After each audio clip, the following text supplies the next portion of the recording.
지금부터 오강수 인생을 박살낼 거야. 30년을 속아왔다는 사실, 그리고 그 아이가 독수리 술도가에서 자라났다는 건 그의 자존심을 송두리째 찢어놓기에 충분했다. 장미의 얼굴은 하얗게 질려 있었다. 독고탁의 손에는 유전자 검사지가 들려 있었고 그는 분노에 떨리는 목소리로 내뱉었다. 강수가 너 아들이라고? 넌 인간도 아니야. 그녀는 말없이 고개를 숙였다. 예감했던 일이었지만 막상 드러나니 몸이 무너져 내리는 듯했다. 미안해, 내가 나갈게. 하지만 독고탁은 비웃으며 말했다. 지금 이혼한다고 죄가 사라질 줄 알아?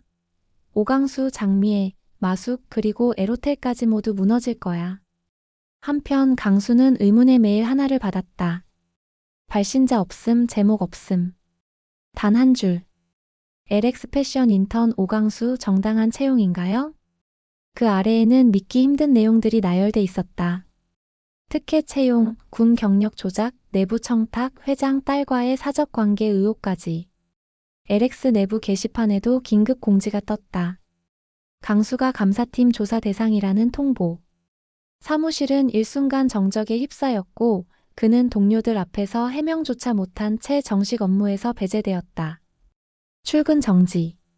그리고 침묵. 이건 독고탁이야. 오범수는 직감적으로 알아챘다. 곧바로 LX 법무팀에 연락했고 이어 한동석 회장에게도 보고됐다. LX는 즉시 대응 체계에 돌입했다.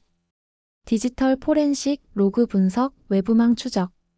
LX 전체가 전쟁에 들어간 것이었다. 장미애는 하루에도 수십 번 망설였다. 진실을 말해야 할까? 지금이 마지막 기회일까? 오범수는 단호히 말했다. 누나가 말하세요. 그래야 강수가 무너지지 않아요. 결국 장미애는 전화를 걸었다. 강수야, 세리 엄마야, 얼굴 좀 볼 수 있을까? 편의점역 공터. 서로의 눈이 마주친 순간 장미애는 조용히 입을 열었다. 강수야, 내가 너를 낳았어. 강수는 잠시 침묵하더니 멀어지듯 대답했다. 진짜 친엄마가 눈앞에 있는데 왜 이렇게 낯설게 느껴질까요? 장미애는 무릎이 풀릴 듯 휘청였고 아무 말도 할 수 없었다. 그 시각 독고탁은 또 다른 폭로를 준비 중이었다. 이번엔 강수의 배경, 마숙 대표와의 관계, 술도가 경영권 음모까지 담긴 문건. 정확히는 LX 호텔의 인사 시스템 자체를 겨냥한 공격이었다. 한동석 회장은 임원회의를 소집하며 선언했다. 이제부터는 우리가 먼저 움직입니다. 침묵하지 않겠습니다. LX는 공식 입장을 발표했다. 회사는 사람을 지키는 조직입니다. 모든 허위사실 유포에 대해 형사민사 책임을 묻겠습니다. 신라주조에는 즉시 계약 해지 통보와 함께 경고 공문이 발송되었다. 장미애는 한밤중 자신이 도운 서류 뭉치를 꺼냈다. 그중 일부는 독고탁이 급히 시켰던 문서들이었다. 강수 일이니까 그냥 넘기기 싫었어. 그녀는 서류를 들고 오범수를 찾았다. 오범수는 서류를 받아들고 조용히 말했다. 이건 결정적입니다. 바로 회장님께 전달하겠습니다. LX 법무팀은 장미애가 제공한 문서를 근거로 정밀 조사에 착수했고 3일 만에 독고탁이 조직적으로 문서를 조작했다는 증거를 확보했다. 곧바로 서울중앙지검에 고발장이 접수되었다. 뉴스 속보가 이어졌다. LX 호텔 독고탁 회장 고발 정식 접수. 신라주조와 전면 계약 종료. 비자금 수사 확대. 그날 밤 한동석은 직접 독고탁의 사무실을 찾아갔다. 이길 수 있겠냐고요? 잠시 정적. 이미 이겼습니다. 독고탁은 분노의 치를 떨며 맞섰다. 세상이 그렇게 만만한 줄 알아? 한동석은 흔들림 없이 말했다. 이건 개인 감정이 아닙니다. 우리 회사를, 사람들을, 정의를 지키기 위한 일이죠. 그리고 그날 밤 마지막 뉴스 속보 하나가 전해졌다. LX 호텔, 신라주조와 단절 독고탁 고발 수사 확대 예정. 모든 조각은 드디어 제자리를 찾았다. 거짓과 조작은 무너지고 진실은 서서히 사람들의 입과 손으로 드러나기 시작했다. 하지만 아직 남은 선택이 하나 있다. 자신이 버려졌다고 믿었던 아이, 그리고 이제야 진실을 마주한 오강수. 그는 과연 장미애를 용서할 수 있을까? 아니면 끝내 등을 돌리고 마는 걸까? 며칠이 지나고도 오강수는 술도가 안채에서 좀처럼 모습을 드러내지 않았다. 장미애와 마주친 이후 그는 밥도 제대로 먹지 않았고 방 안에 틀어박힌 채 무기력한 시간을 보냈다. 밖에서는 마숙과 한봄이 조용히 그의 방문을 바라볼 뿐이었다. 마숙은 걱정스러운 눈빛으로 한봄에게 말했다. 그의 장미의 말에 진심으로 상처받은 것 같아. 그냥 엄마라는 단어 자체가 낯설었던 거겠지. 한봄은 조용히 고개를 끄덕였다. 강수 씨는 지금 자기 존재 전체를 다시 해석하고 있을 거예요. 그러던 어느 날 술도가 마당 한켠에 낯선 여자가 찾아왔다. 단정한 정장 차림의 얼굴엔 긴장감이 묻어 있었다. 그녀는 명함을 내밀며 말했다. 서울중앙지검 경제범죄수사부 정예린 검사입니다. 독고탁 관련 추가 자료를 요청드리러 왔습니다. 정예린 검사는 마숙에게 증언 요청서를 내밀었다. 술도가와 LX 간의 계약 구조 그리고 오강수 씨가 겪은 내부 고발건에 대해 진술을 받아야 합니다. 마숙은 한참을 망설이다가 고개를 끄덕였다. 지켜야 할 사람이 있어요. 다 말하겠습니다. 같은 시각 LX 호텔 PR실에도 긴박한 회의가 이어지고 있었다. 오범수는 자료 하나를 내밀며 말했다. 이건 제2파일 중 일부입니다. 독고탁이 LX 내부망에 침입했던 증거 로그입니다. 접근 경로가 신라주조 마케팅 계정으로 되어 있죠. 한동석은 서류를 훑으며 단호히 말했다. 이제 공식 고소장 접수합시다. 이건 더 이상 협력사의 문제가 아닙니다. 기업 전체를 위협한 행위예요. 법무실장은 고개를 끄덕이며 자리에서 일어났다. 곧장 접수하겠습니다. 그날 저녁 오강수는 조용히 집을 나섰다. 편의점에서 음료 하나를 사들고 동네 언덕 위 정자에 올라 앉았다. 멍하니 도시 불빛을 바라보다가 그는 중얼거렸다. 나를 버린 것도 숨긴 것도 결국 다 나 때문이었을까? 그 순간 휴대폰이 울렸다. 발신자 장미애. 잠시 망설이다가 그는 전화를 받았다. 강수야, 나야. 그냥 내가 괜찮은지만 듣고 싶었어. 강수는 숨을 들이켰다가 낮고 건조한 목소리로 말했다. 살아는 있어요. 장미애는 눈물이 맺힌 목소리로 말했다. 내가 널 아프게 한 거 알아. 근데 나 이번엔 끝까지 책임지고 싶어. 이제야 엄마라고 말할 자격이 생긴 것 같아. 그 말에 강수는 웃음도 눈물도 없이 말했다. 그 자격 이제 와서 왜 필요해요? 그냥 늦은 거예요. 다음 날 오범수는 강수의 방문을 두드렸다. 강수야, 오늘 검찰 쪽에서 공식 진술 들어간대. 너도 준비해야 해. 강수는 조용히 이불을 젖히고 일어났다. 그래야겠죠. 이제 나도 도망칠 수는 없으니까요. 서울중앙지검 진술실. 강수는 침착하게 마이크 앞에 앉았다. 검사 앞에서 그는 처음으로 LX 입사 과정부터 독고탁의 협박, 장미애의 고백까지 모든 걸 털어놓았다. 내가 누구인지 지금은 솔직히 모르겠어요. 근데 하나는 분명해요. 그 사람은 절 망가뜨리려 했습니다. 진술이 끝난 뒤 강수는 검찰청 앞 벤치에 앉아 있었다. 그곳에 조용히 다가온 사람은 장미애였다. 두 사람은 말없이 앉아 있다가 이번엔 강수가 먼저 말했다. 내가 엄마라는 단어에 익숙해지려면 시간이 필요해요.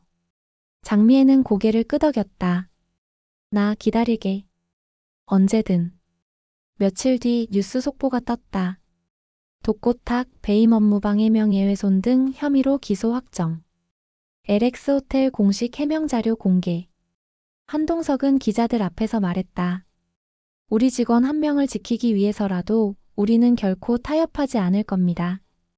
그날 밤 강수는 술도가 창고 문을 열고 들어갔다. 막걸리 항아리 앞에서 한참을 서 있던 그는 문득 말했다. 이 집에서 태어나지도 자라지도 않았지만 그래도 이제는 내가 지켜야 할 것 같아요. 그리고 조용히 항아리 뚜껑을 열었다. 그 순간 아주 조용하고 단단한 소리가 안에서 울렸다. 이건 끝이 아니라 시작이었다. 오강수는 술도가 창고에서 나와 마당을 천천히 걸었다. 손에는 막걸리 항아리 뚜껑이 들려 있었고 그 속에서 처음으로 책임이라는 단어가 마음속에 스며들고 있었다. 그날 밤 그는 마숙과 식탁에 마주 앉았다. 아무 말 없이 따끈한 국을 한 숟갈 떠먹고는 말했다. 이제 저도 이 집 일 좀 배우고 싶어요. 마숙은 젓가락을 멈추고 강수를 바라보았다. 그의 얼굴에는 아직 미련도 상처도 있었지만 그 속엔 결심이 자리하고 있었다. 그래, 강수야. 네가 그런 말을 해줘서 정말 고맙다. 며칠 뒤 장미애는 LX 호텔 근처의 작은 카페에 앉아 있었다. 그녀 앞에는 정혜린 검사가 앉아 있었다. 장미애 씨, 그날 서류 전달 건에 대해 추가 진술이 필요합니다. 장미애는 담담하게 대답했다. 네. 제가 넘긴 자료들 중 일부가 조작에 쓰였다는 걸 인정합니다. 정혜린 검사는 고개를 끄덕이며 말했다. 지금이라도 진실을 밝히는 건 의미가 있습니다. 향후 재판에서도 유리하게 작용할 수 있어요. 장미애는 눈을 피하며 중얼거렸다. 늦었지만 이제라도 잘못을 바로잡고 싶어요. 같은 시각 오범수는 LX 회의실에서 한동석과 함께 내부 보고를 검토하고 있었다. 독고탁 관련 재판은 이르면 다음 달 공판 들어갑니다. 협력사들과의 계약 재정비도 순조롭습니다. 한동석은 고개를 끄덕이며 말했다. 강수가 돌아오면 더 이상 흔들리지 않게 해줘야지. 그날 밤 술도가 뒤편에서 어두운 그림자가 몰래 움직이고 있었다. 검은 모자에 후드를 깊게 눌러쓴 남자가 마당 담장 너머로 무언가를 들여다보더니 조용히 카메라 셔터를 눌렀다. 그 남자의 입꼬리가 기묘하게 올라갔다. 이제 시작이야. 오강수, 넌 끝까지 편할 수 없어. 며칠 뒤 지역 커뮤니티 게시판에 정체불명의 글이 하나 올라왔다. 독수리 술도가 알고 보면 내부 거래 온상지. 글에는 LX와 술도가의 납품 계약서 일부 사진이 첨부되어 있었고 그 게시글은 빠르게 퍼져나갔다. 한봄은 게시글을 보고 깜짝 놀라 강수에게 보여주었다. 이거 우리 내부 서류랑 거의 일치해요. 강수는 순간 눈빛이 흔들렸다. 이런 건 내부에서 누가 가져가지 않는 이상 나갈 수 없는 자료인데. LX는 즉시 법무팀과 디지털 보안팀을 호출했다. 내부 누군가가 여전히 독고탁 측과 접촉 중이라는 가능성이 떠올랐다. 그리고 그 이름이 의외의 인물로 떠오르기 시작했다. 바로 술도가 전 회계 담당 남승철.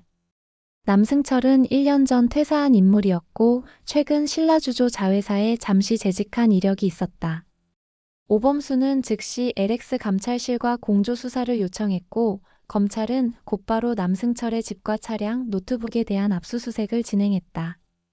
그 무렵 오강수는 술도가 마당에 나와 땀을 닦고 있었다. 그때 한봄이 조심스레 다가와 말했다. 강수 씨, 저 혹시 시간 되면 같이 병원에 가줄 수 있어요? 강수는 눈을 깜빡이며 되물었다. 병원요? 어디 아파요? 한봄은 미소 지으며 말했다. 아니요, 검사요. 아마도 둘이 가는 첫 번째 병원일지도 몰라서요. 한편 장미애는 검찰에서 진술을 마치고 나오는 길에 기자들에 둘러싸였다. 마이크들이 그녀를 향해 쏟아졌다. 장미애 씨, 지금 후회하시나요? 오강수 씨에게 하고 싶은 말은? 장미애는 잠시 멈춰 서서 말했다. 진실은 때때로 너무 늦게 오는 벌입니다. 하지만 그걸 외면하지 않기로 했어요. 그리고 어느 토요일 오후 술도가 마당에서 작은 행사가 열렸다. 강수는 전통복을 입고 막걸리를 직접 따르며 웃고 있었다. 마숙은 한켠에서 조용히 눈물을 닦았다. 이제야 이 집의 아들 같다. 행사가 끝나고 모두 돌아간 뒤 장미애는 조용히 다가와 말했다. 강수야, 네가 웃는 걸 보니까 나도 처음으로 용서받은 기분이야. 강수는 그녀를 바라보며 천천히 말했다. 엄마라고 부르기까진 조금 더 걸릴지도 몰라요. 그래도 오늘은 고맙습니다. 그 순간 멀리서 한 검은 차량이 술도가 골목 입구에 멈춰섰다. 그 안에서 핸드폰을 들고 있는 남자의 실루엣이 보였다. 차창 너머 그의 입술이 천천히 움직였다. 오강수 다음엔 더 아프게 할 거야. 아직 끝나지 않은 그림자가 그들의 평화를 다시 노리고 있었다.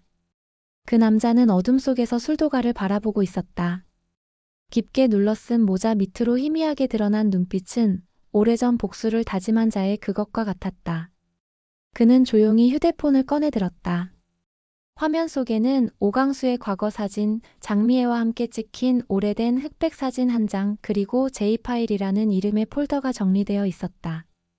그 폴더 안에는 LX 호텔과 술도가 신라주조를 연결하는 수상한 문서들이 저장돼 있었다. 30년 만에 다시 시작할 시간이군. 그의 이름은 이도현. 15년 전 신라주조 전략실의 천재라 불리던 남자였다. 독고탁의 최측근이자 핵심 브레인이었던 그는 한때 회사를 이끌던 장부의 절반을 만들었고 내부 거래 구조의 절반을 설계했다. 하지만 비자금 유용과 거래 조작을 견디다 못한 그는 이를 고발하려 했고 그 대가로 모든 걸 잃었다. 회사에서 쫓겨났고 세상에선 그를 미친 자로 기억했다. 독고탁, 당신은 날 죽이려 했지. 근데 이젠 내가 묻는다. 넌 무너질 준비가 됐나? 이도현의 복수는 단순히 독고탁을 향한 것이 아니었다. 그에겐 더 복잡한 감정이 있었다. 장미애. 과거 그녀와 얽힌 일이 있었다. 그 시절 그녀는 독고탁의 지시를 받고 회사 자료를 몰래 정리하던 조력자였고 동시에 이도현이 감정을 품었던 유일한 여인이기도 했다. 하지만 그녀는 독고탁을 선택했고 이도현은 모든 걸 잃은 채 떠났다. 그날 밤 장미애의 휴대폰으로 문자 한 통이 도착했다. 발신자는 없었다. 단 3글자만 표시돼 있었다. 오래된 빛. 그녀는 그 메시지를 본 순간 손을 덜덜 떨었다. 이도현. 장미애는 서성이는 발걸음을 멈추지 못했다. 복잡한 기억들이 얽혀들었고 그녀는 거실을 오가며 중얼거렸다. 왜 하필 지금 나타난 거야? 한편 이도현은 기자 한 명에게 익명으로 메일을 작성하고 있었다. 제목은 막걸리 뒤에 감춰진 거래. 그는 오강수를 장미애의 숨겨진 아들로 명시했고 술도가와 LX 호텔 납품 계약의 비리를 하나하나 나열했다. 이 메일은 한 번의 클릭으로 국내 유력 언론 3곳에 동시에 전송됐다. 다음 날 새벽 LX 호텔 PR실은 전쟁터가 되었다. 회장님, 새벽에 폭로 자료가 동시에 퍼졌습니다. 발신지는 확인되지 않았고 내용은 모두 내부 문건 기반입니다. 한동석은 서류를 넘기며 고개를 끄덕였다. 이건 내부 고발자의 손길이 아니야. 이건 정보전이다. 누군가 우릴 상대로 작정하고 덤비고 있어. 그 시각 술도가 뒷골목에도 또 다른 차량이 도착했다. 이번엔 오범수가 먼저 눈치챘다. 형수님, 저 차 기억나요? 예전에 누나가 몰래 서류 전달할 때 타고 다니던 그 차 운전자 얼굴은 못 봤지만 그때도 이도현이라는 이름이 나왔었죠. 강수는 입술을 꾹 다물었다. 이도현, 당신은 누구 편이야? 왜 나를 끌어들이는 거야? 오강수는 조용히 LX 호텔 감사팀 사무실로 향했다. 그는 자신에게 집중되는 시선들을 외면하며 자리에 앉았다. 도현이라는 인물, 저와 관련된 정보까지 흘렸습니다. 장미애 씨와의 관계, 납품 계약, 이 사람 단순한 내부자 아닙니다. 검찰은 발신지 추적을 시작했다. 동시에 이도현이 보냈던 제보는 이미 언론을 통해 대대적으로 퍼지고 있었다. 전 LX 호텔 인턴 오강수 씨가 실제론 한본 본부장의 남자친구이며 술도가 납품 담당인 마숙 대표의 시동생이라는 정보를 확보했습니다. 기사엔 그의 얼굴이 흐릿하게 편집된 사진과 함께 비선 채용 의혹이라는 자극적인 제목이 실렸다. 그날 밤 장미애는 오강수의 방 문 앞에 조용히 편지를 두고 돌아섰다. 너를 이렇게 상처 입히려고 한 게 아니었어. 이도현, 그 사람은 내가 젊었던 시절 가장 나약했을 때 곁에 있었던 사람이야. 하지만 이젠 아무 의미 없어. 그 사람이 다시 돌아온 건 날 벌하기 위해서가 아니라 널 무너뜨리기 위해서야. 이 편지를 받은 강수는 밤새도록 읽고 또 읽었다. 이도현이라는 인물. 과거 어머니의 과오, 독고탁의 비밀, 그리고 지금의 자신의 삶을 동시에 조종하려는 또 하나의 그림자. 며칠 뒤 검찰은 드디어 이도현의 IP를 추적했다. 그가 머물던 창고에서 수천 건의 문서 복사본과 녹취 파일이 발견되었고 독고탁과 장미애의 과거 대화도 그중 하나였다. 내가 시킨 거 맞아. 그애 어디든 보내. 사람만 있으면 돼. 이름도 바꾸고 그냥 모른 척해. 그게 우리 모두를 살리는 길이야. 하지만 그 애가 나중에 알게 되면 절대 알게 해선 안 돼. 넌 아무 말도 하지 마. 이도현은 이 파일을 언론에 넘기려 했지만 그 직전 LX 호텔 법무팀과 검찰이 먼저 움직였다. 압수수색 영장이 발부됐고 이도현은 검거되었다. 하지만 그는 마지막까지도 웃고 있었다. 그래, 독고탁은 망했겠지. 하지만 난 이미 세상에 던졌어. 너희가 아무리 막아도 진실은 퍼질 거야. 그의 말처럼 이미 퍼진 자료들 일부는 커뮤니티와 SNS를 타고 확산되고 있었고 사람들은 다시 오강수라는 이름에 집중하기 시작했다. 이제 강수는 선택해야 했다. 과거를 지우고 새로운 인생을 살 것인지 아니면 자신을 둘러싼 모든 진실을 마주한 채 진짜 가족과 함께 나아갈 것인지. 그 밤 강수는 조용히 술도가 마당에서 혼잣말을 했다. 내가 누구인지 이제야 조금은 알 것 같아. 그 옆에서 장미애는 말없이 눈물을 훔치고 있었다. 여러분이 상상하는 오강수의 다음 이야기도 댓글로 남겨주세요. 이야기가 계속되길 원하신다면 구독과 좋아요로 응원 부탁드립니다. 함께 해주셔서 감사합니다.